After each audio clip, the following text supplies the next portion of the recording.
Happy Tuesday, world. Good morning to you, especially Tampa Bay and Florida Panhandle residents as you get your coffee and wake up. What's new this morning? As expected, Idalia officially a hurricane now, on its way to becoming a major hurricane later today as it barrels up the Gulf of Mexico. You haven't seen a whole lot of new posts from me since my original post back on Friday, Saturday, I want to say, where we talked about the track and what the storm would likely be. And I haven't put too much more out there because I haven't seen much changing in what I expected the storm to do, where it would go, and what we'll likely get. I do think we're on a major hurricane status again later today, very similar to what the Hurricane Center has been advising. But the range could be anywhere from a 3 to a 4, possibly even a 5, right as it comes ashore on the immediate coastlines, due to the fact that there's very little wind shear. So the environment is extremely juicy for this storm, with unprecedented Gulf of Mexico water temperatures, low wind shear, and the thing we talked about, the one thing I wanted you to keep an eye on, this cold front has done exactly what we thought it would do. What does that mean? It means it is stalled up in right about New Orleans to around Charleston, and dragging that front right across Alabama, Mississippi, and Georgia.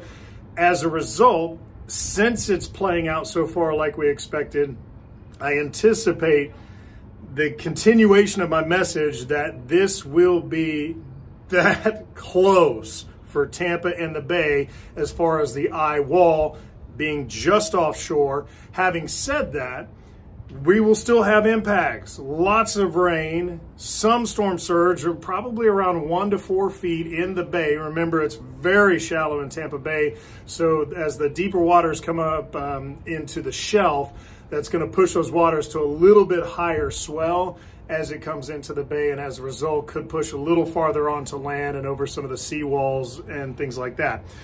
Having said that, if that's all we get, we're going to be so lucky around Tampa and St. Petersburg and all the coastlines of the metro there, because I do think we're seeing this eye swing just past you guys offshore with the worst part, and somewhere between Cedar Key on the south end, Steinhatchee, up to even maybe Panama City as the bullseye. But I'm really believing that Steinhatchee to Cedar Key is our most likely scenario for where we see landfall on Wednesday. But it's mainly a Tuesday night and overnight into Wednesday morning event for Tampa, St. Pete and the metro, Sarasota, Bradenton as well.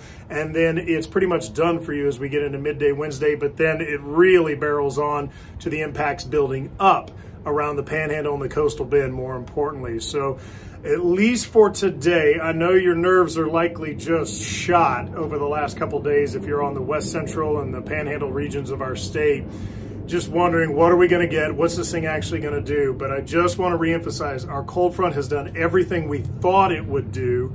It is stalled right now, and the next front that really curves this and takes it off does look like it's coming on time in a couple days from now. So what I mean by that is it gets all the way up to North Carolina, and it will get kicked to the south. Models have always done that. It looks like its placement would be the remnants hang out on the east, northeast side of the Bahamas, and then eventually it tears off out of here. So if you're seeing that in some of the models or the newscasts, don't be alarmed. We've always expected that.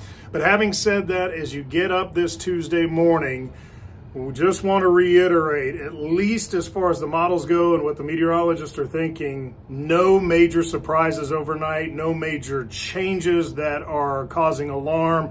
So if you didn't evacuate, you're freaking out, and now I got to evacuate, likely the plans you have set in motion should hold.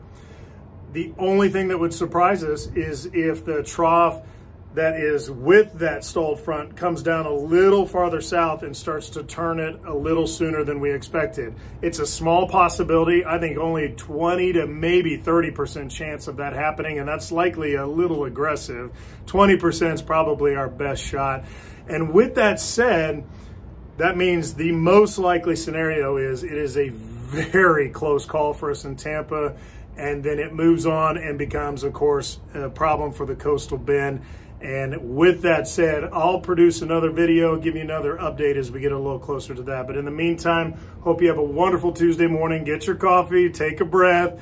watch a newscast, check through your feeds, and get your best assessment so you can then communicate to your family what the plan for the day will be. So until I see you then on the next video, stay safe out there, and God bless you all. I'll be saying a prayer for you, but have a wonderful and a safe couple of days, and we'll get through Idalia here by Wednesday night.